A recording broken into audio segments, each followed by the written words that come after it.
जय हिंद दोस्तों, हिंदी पाठशाला में आपका स्वागत है। आज हम अव्यय और निपात के बारे में पढ़ेंगे।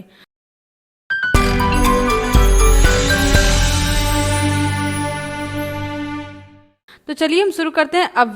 अव्यय दो शब्दों से मिलकर बना हुआ है। आ धन व्यय। व्यय का अर्थ होता है खर्च करना।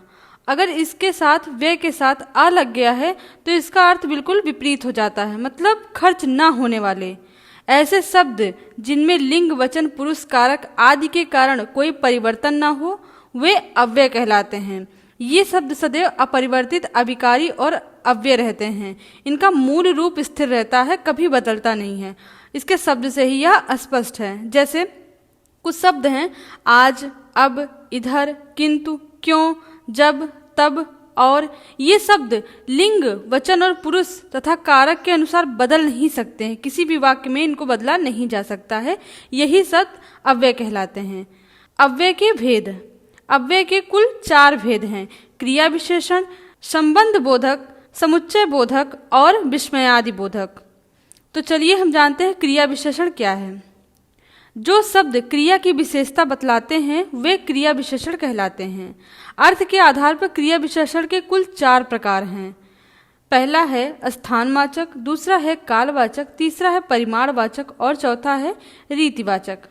दोस्तों, स्थानवाचक के अंतर्गत स्थिति और दिशा बताई जाती है, जैसे यहाँ, वहाँ, भीतर, बाहर, इधर, उधर, दाएं, बाएं। ये शब्द स्थानवाचक के अंतर्गत आते हैं।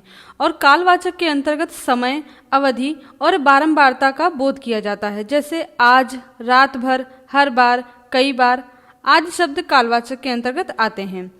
परिमाणवाचक के अंतर्गत न्यूनता, तुलना, श्रेणी, अधिकता इनका बोध होता है, जैसे बहुत, खूब, थोड़ा, काफी, इतना, बारी बारी, थोड़ा थोड़ा। ये शब्द परिमाणवाचक के अंतर्गत आते हैं। और रीतिवाचक के अंतर्गत कुछ शब्द आते हैं, जैसे ऐसे, वैसे, जैसे, मानो, धीरे, अचानक, जी, हाँ, तो, सा, तक, इसलिए। ये सारे शब्द रीतिवाचक के अंतर्गत आते हैं। ये क्रिया विशेषण के कुछ प्रकार हैं और प्रकार के अंतर्गत कुछ शब्द दिए गए हैं जिससे हम क्रिया विशेषण की पहचान कर सकें। दूसरा प्रकार है अव्यय का संबंध बोधक अव्यय। जो अव्यय किसी संज्ञा के बाद आकर उस संज्ञा का संबंध वाक्य के दूसरे शब्दों से दिखाता है उन्हें संबंध बोधक कहते हैं। नाम से यह स्पष्ट है, संबंध दिखाने वाले शब्द संबंध बोधक कहलाते हैं। जैसे वह दिन भर काम करता रहा, मैं विद्यालय तक गया था। इन वाक्यों में भर, तक ये जो शब्द आए हैं ये अव्यय हैं। इन्हें लिंग, पुरुष और वचन तथा कारक के अनुसार बदला नहीं जा सकता है। इनमें कोई हेर फेर नहीं किया जा सकता है। अव्यय का तीसरा भेद है समुच्चय बोधक अव्यय। 2 वाक्यों को परस्पर जोड़ने वाले शब्द समुच्चय बोधक अव्यय कहलाते हैं, जैसे और, एवं, तथा, व। ये सारे शब्द समुच्चय बोधक अव्यय हैं। इनमें परिवर्तन नहीं किया जा सकता। वाक्य के अंतर्गत अगर और शब्द है तो उसे बदला नहीं जा सकता लिंग, वचन, पुरुष और कारक के अनुसार। उदाहरण के लिए जानते हैं, सूरज निकला और पक्षी बोलने लगे।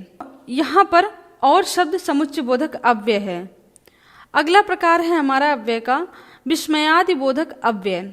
जिन अव्ययों में हर्ष, शोक, घृणा आदि भाव दिखते हों तथा जिनका संबंध वाक्य के किसी पद से नहीं होता है उन्हें विस्मयादि बोधक अव्यय कहते हैं।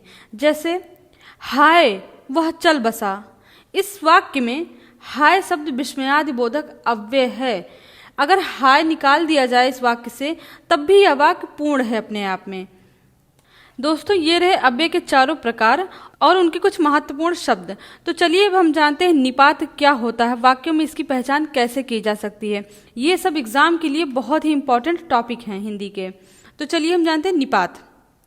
ऐसे शब्दांश जो वाक्य के अर्थ को बल प्रदान करे वे निपात कहलाते हैं।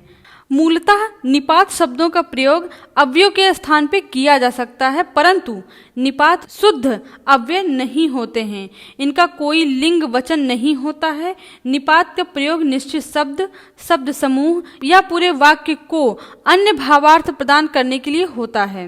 दोस्तों, निपात सहायक शब्द होते हुए भी किसी वाक्य का महत्वपूर्ण अंग नहीं होते हैं या अंग होते ही नहीं हैं, पर वाक्य में इनका प्रयोग करने पर वाक्य में प्रभाव बढ़ जाता है, यानी वाक्य के अर्थ को बल प्रदान करता है। जैसे कुछ शब्द हम बताते हैं निपात के, हाँ, जी, नहीं, मत, क्या, काश, ठीक, करीब, लगभग, जी हाँ, ये सारे शब्द वाक्य के अंतर्गत आके वाक्य को बल प्रदान करते हैं।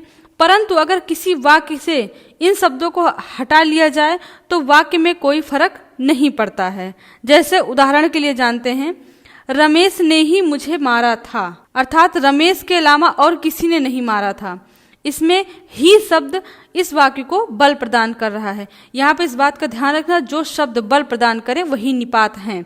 अगर इस वाक्य से ही को निकाल लिया जाए तब भी वाक्य पूर्ण है, रमेश ने मुझे मारा था, परंतु ही लगा के वाक्य पर जोर दिया जा रहा है कि रमेश ने ही मुझे मारा था। इस प्रकार निपात वाक्य में नया अथवा गहन प्रभाव प्रकट करने की महत्वपूर्ण भूमिका निभाता है और निपात का प्रयोग वाक्यों के अंदर करके लोग अपनी भावनाओं पर प्रभाव डाल सकते हैं। अर्थात अपनी भावनाओं को प्रकट करने के लिए निपात बहुत ही इम्पोर्टेंट शब्द होते हैं, शब्दांश होते हैं। दोस्तों, ये रहा अव्यय और निपात के कुछ महत्वपूर्ण तथ्य। इनको आप पढ़ के आसानी से अव्यय और निपात को किसी भी वाक्य में पहचान सकते हैं। दोस्तों, हिंदी से संबंधित जितनी भी क्लासेस, जितने भी वीडियोस हम पढ़ा चुके हैं, उन वीडियो के लिंक इस वीडियो के डिस्क्रिप्शन में हैं, जिन्हें आप जाकर देख सकते हैं।